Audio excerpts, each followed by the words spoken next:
Welcome back to student spark. आज की lecture number 17 के अंदर हम पढ़ने वाले हैं एरेस के बारे में। एरे बेसिकली हमारे प्लेसमेंट्स और एग्जाम पॉइंट ऑफ व्यू से बहुत ही इंपॉर्टेंट है। एरे क्या होता है, क्यों यूज करते हैं, सिंटैक्स क्या है और मेमोरी कंसेप्ट कैसे होता है, सब क्लियर हो जाएगा इस वीडियो के अंदर। चलिए स्टार्ट करते हैं।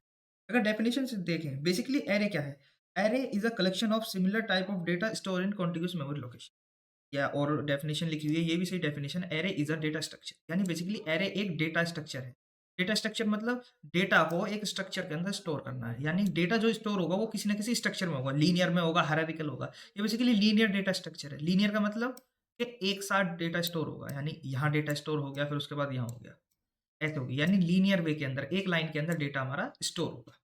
ठीक है। फिर इसकी हम बात करें, एरे के अंदर जो भी हमारा डेटा होता है बेसिकली सेम टाइप का डेटा स्टोर होता है। अगर इंटीजर टाइप का एरे है तो उसके अंदर इंटीजर वैल्यू ही स्टोर होंगी। अगर उसमें हम फ्लोट वैल्यू स्टोर करा दें तो वहां पर क्या है, एरर आ जाएगा। ठीक है।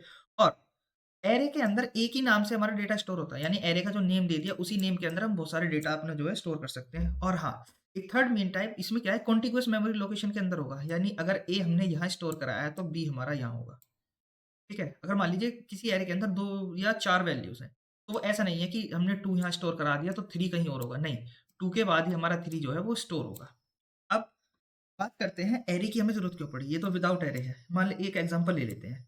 मान लीजिए आपको 5 बच्चों का डेटा स्टोर करना है, तो अगर हम विदाउट एरे देखें, यानी अगर हम एरे का यूज़ नहीं करें, तो हमें 5 वेरिएबल्स बनाने होंगे, ए, बी, सी, डी, ई, और उनके अंदर अलग-अलग हमें डेटा क्या है, स्टोर करना होगा। वहीं अगर हम देखें एरे के साथ, तो केवल हमें इंट डेटा टाइप, एरे का नाम और अपने ब्रैकेट्स के अंदर कितने का डेटा स्टोर करना है वो आपको केवल साइज जो है वो लिख देना है। यहाँ क्या होगा, हमारा एक ही लाइन में काम हो रहा है, यानी कोड की रीडेबिलिटी यहाँ पर इंक्रीज हो रही है। ठीक है। कोड जो है, अगर यहाँ पर हम 5 वेरिएबल बनाएं तो कोड लेंथी हो जाएगा, मतलब 5 लाइन हमारी घट जाएगी, लेकिन यहाँ क्या है, एक ही लाइन के अंदर हमारा काम हो गया। अब बात करते हैं एरे को आखिर यूज क्यों करते हैं। ठीक है। अब वहां तो थी 5 स्टूडेंट के मार्क्स या डेटा स्टोर करने की। मान लीजिए हमें 100 स्टूडेंट्स के मार्क्स स्टोर करने हो तो क्या होगा, तो हमें 100 वेरिएबल्स बनाने पड़ेंगे, यानी 100 ऑफ लाइन्स हमें यूज़ करनी होगी, तब हम जाकर उनके अंदर अपना ऐसा डेटा स्टोर करेंगे। लेकिन एरे की बात करें तो एरे में कुछ नहीं करना होगा।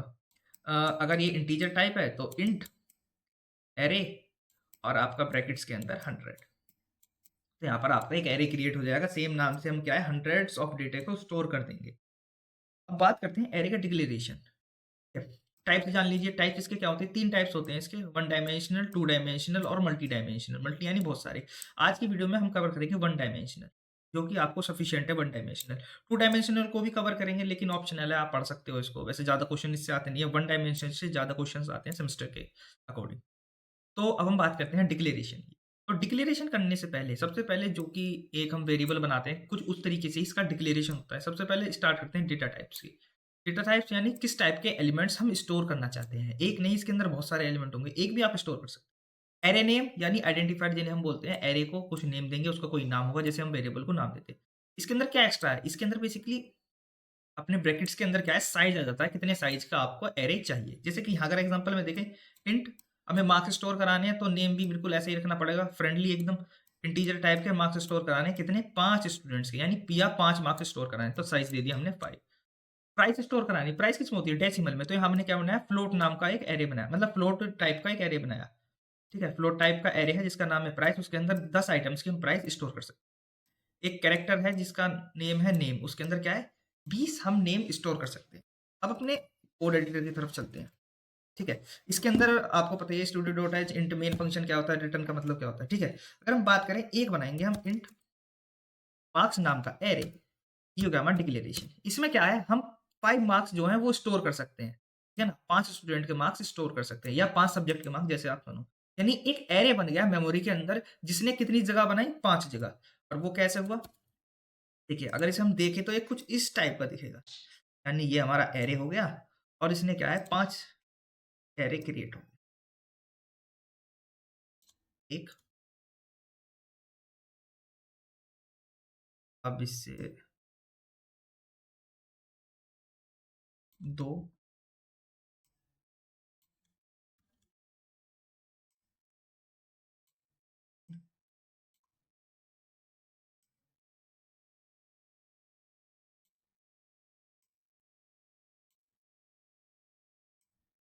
साइज थोड़ा अलग है, उसे आप देख लो, 1 2 3 4 5।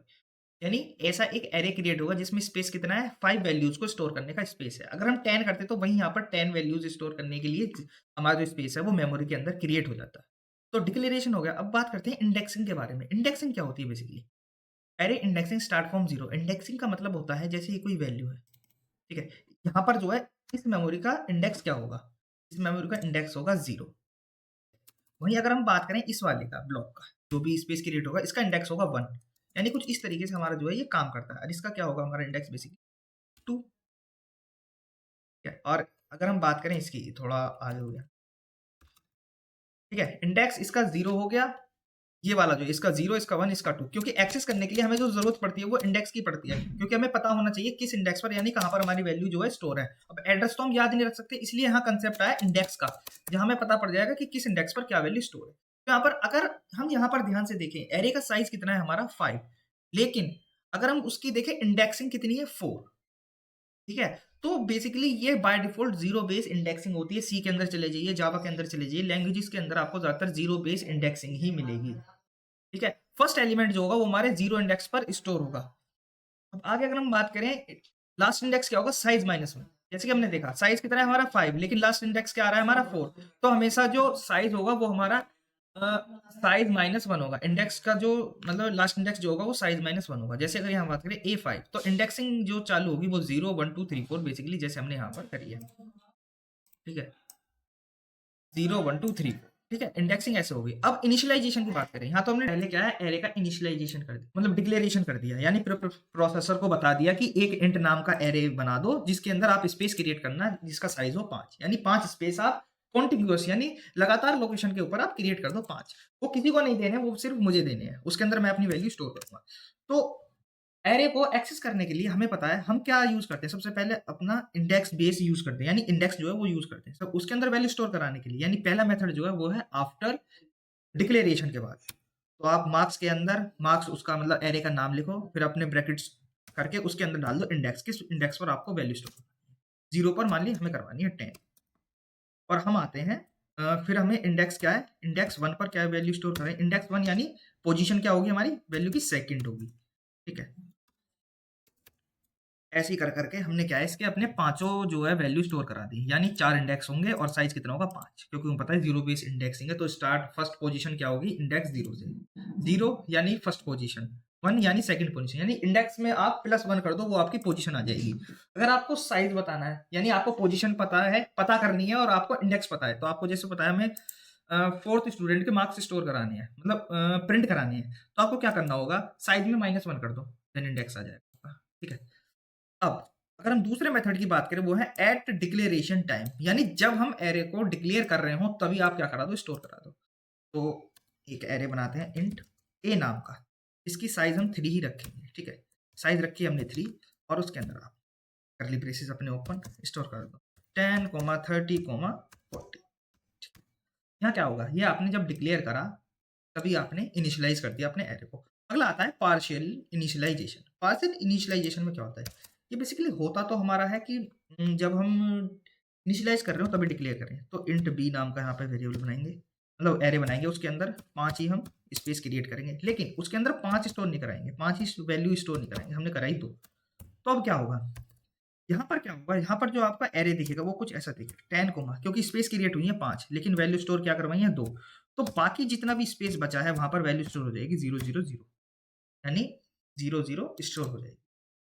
तो इस तरीके से हमारा इनिशियलाइजेशन। अब आगे बात करते हैं एक्सेसिंग की। जैसे मैंने बताया कि एरे की जितने के एलिमेंट्स हैं, एरे को जब हम एक्सेस करते हैं तो इंडेक्स के थ्रू करते हैं। तो इसके अंदर भी 2 कैटेगरीज़ आती हैं। एक तो आती है हम डायरेक्ट एक्सेस कर लें, डायरेक्ट एक्सेस। डायरेक्ट एक्सेस यानी मान लो हमें ए की वैल्यू प्रिंट करानी है, तो प्रिंट एफ, ठीक है? जैसे हम करवाते हैं अपने %d access modifier \n, comma, उसके बाद पास कर दो अपना एरे, जिस जिस भी एरे कराना चाहते हो। मान लो मार्क्स के हम चाहते हैं कि हम स्टोर कराएँ मार्क्स के अंदर 4th स्टूडेंट के मार्क्स, यानी मार्क्स जो है जो 4th प्लेस पर हो। तो 4th प्लेस के ऊपर इंडेक्स क्या होगा 4 - 1 यानी 3, तो इंडेक्स 3 होगा। कंट्रोल ऑल्ट प्लस एन, आप क्या हो प्रिंट करवा, 40 प्रिंट हो गया, ठीक है जी। अब अब हम चाहते हैं, हम प्रिंट कराना चाहते हैं ए के 4th पोजीशन पर, यानी इंडेक्स 3 पर क्या वैल्यू है, तो क्या आनी चाहिए ए के 3 पर वैल्यू 10 चलता आ रही है वैल्यू, ठीक है, रन कराएं, ठीक है, printf control alt plus N, A 3 पर 10 आखिर हो क्यों रहा है ऐसा, दोबारा करके देख, 10 ही आ रहा है, array of 3, D backslash n array of 3। Oh basically array of 3 का क्या मतलब है, एरे ऑफ 3 तो यहाँ पर है ही नहीं, क्योंकि इंडेक्स तीसरा तो है ही नहीं, तो इंडेक्स क्या होगा हमारा यहाँ पर, हमें क्या है, अगर 3 की स्टोर करानी तो साइज -1 यानी इंडेक्स 2 पर ये क्या प्रिंट करवा रहा है 40, अब वैल्यू क्या है सही प्रिंट। तो आप बेसिकली क्या है ध्यान रखना किसका, इंडेक्स का, ये बहुत गलती होती है। और एक तरीका आता है हमारा लूप के साथ, लूप के साथ यानी आपको क्या करना है, एक लूप लगा देना है, ठीक है। अब लूप कैसे लगेगा अब बात करते हैं। तो कंडीशन क्या है हमारी यही रहेगी, ठीक है। तो यहाँ क्या प्रिंट करवाएंगे, मार्क्स की एरो को, मतलब पूरा का पूरा मार्क्स का जो एरे है उसे प्रिंट करवाएंगे। तो उसके लिए लूप कैसे लगेगा, हम लगाएंगे फॉर लूप। एक हमें पता है फॉर लूप के अंदर पहले हम वेरिएबल डिफाइन करते हैं, तो स्टार्ट कहाँ से होगा, हमें पता है कि हम इंडेक्स का यूज करते हैं, तो इंडेक्स किससे स्टार्ट है, 0 से। तो जो इंडेक्सिंग चालू होगी वो हमारी 0 से होगी, यानी लूप कहाँ से स्टार्ट होगा, 0 से, कहाँ तक जाएगा, हमें पता है साइज -1, साइज कितना है 5, तो इंडेक्स क्या होगा साइज -1 यानी 4 तक। और हर बार क्या करना है हमें, आई को प्लस प्लस यानी इंक्रीमेंट कर देना है, ठीक है। सेम यही कंडीशन उठाकर इसके अंदर डाल दो, बस चेंज कहाँ होगा, जो हमारा चेंज होगा वो होगा यहाँ, क्योंकि जो हमारा इंडेक्स है वो कौन डिफाइन करेगा, वो हमारा लूप डिफाइन करेगा, यानी आई की वैल्यू, तो उसके अंदर क्या डाल दो आई। जैसे 0 होगा मार्क्स ऑफ 0 को प्रिंट करवा देगा, फिर कंडीशन चेक होगी क्या लेस देन इक्वल टू 4 है, जी हाँ 2 हो जाएगी, जैसे इंक्रीमेंट होकर तो 2 तो कम ही छोटा ही होता है, तो मार्क्स ऑफ 2 स्टोर हो जाएंगे, 1 स्टोर हो जाएंगे, 3 4 तक, जैसे ही 5 होगी तो एग्जिट हो जाएगा यहाँ पर अपना, पता है, ठीक है। क्या करते हैं प्रिंट ही करवा लेते हैं अपने, मेरे को प्रिंट करवा 10 20 30 40। हमने देखा, हमने एक चीज़ देखी कि बी वाला एरे जो वो कुछ इस तरीके से प्रिंट होना चाहिए, क्योंकि हमें पता है कि पार्शियल इनिशियलाइजेशन करते हैं तो उसमें क्या होता है, मान लीजिए कम वैल्यूज़ है, मतलब साइज 5 है लेकिन वैल्यू हमने 2 स्टोर करा रखी है, तो बाकी जो 3 प्लेसेस हैं उनके ऊपर क्या होगा 0 0 0 आएगा। तो इसी चीज़ को भी कंफर्म कर लेते हैं, तो यहाँ पर एरे हम किसका प्रिंट कराएंगे, बस कुछ नहीं करना है, बी डाल दो। और लूप कहाँ तक चलना चाहिए हमारा, 5 ही है ना, ठीक है, तो यहाँ तक ही चलेगा। तो प्रिंट जो होगा देखिए 10 60 0 0 0। अब ऐसा क्यों होता है आप समझेंगे मेमोरी रिप्रेजेंटेशन के अंदर। तो मेमोरी रिप्रेजेंटेशन में क्या होता है, आपने कोई एरे क्रिएट करा, तो अगर आपने 5 साइज उसके अंदर क्रिएट करा तो वो क्या करेगा, जैसे हमने बनाया था, तो 5 साइज मेमोरी के अंदर क्रिएट कर देगा।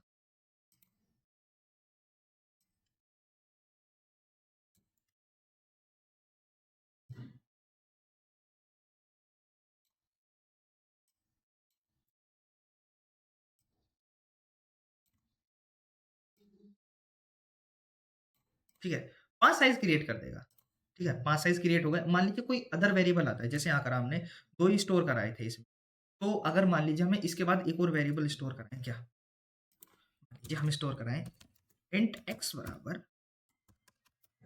1235, तो इसमें क्या होगा, ये जो स्टोर होगा मान लीजिए इसका बेस एड्रेस क्या है 1000 है, बेस एड्रेस का मतलब होता है जो हमारे पहले एलिमेंट का एड्रेस होता है, तो इसका 1000 है, A1 का क्या होगा 1004 1008, तो 1008 यहाँ होगा, तो 1008 के अंदर 4 ऐड कर दो, 12 यहाँ होगा क्योंकि 4 बाइट का है, और 16 यहाँ होगा, ठीक है। तो ये जो एलिमेंट स्टोर होगा ये ऐसा नहीं है कि यहीं स्टोर हो जाएगा इस लोकेशन पर या इस एड्रेस पर, किसके ऊपर 012 या यहाँ यहाँ जगह बची, तो ऐसा नहीं है 12 के ऊपर स्टोर होगा, ये क्या होगा, ये होगा 1000 हमारा 20 पर, ये 16 यहाँ हो गई, तो 4 इसे चाहिए, तो 1020 एड्रेस किसका होगा, इसका होगा। तो इस वजह से यहाँ पर क्या है 0 0 हमारा दिखाई देता है। यही था हमारे एरे के बारे में, ठीक है। बेसिकली एरे हमारा हो चुका है, अगली वीडियो में हम पढ़ेंगे हम 2D एरे के बारे में। तो तब तक के लिए चैनल सब्सक्राइब करो, वीडियो अच्छी लगी तो लाइक करो, कमेंट में बताना कि 2D एरे आपको डीपली पढ़ना है या मतलब ऊपर ऊपर से ही पढ़ना है।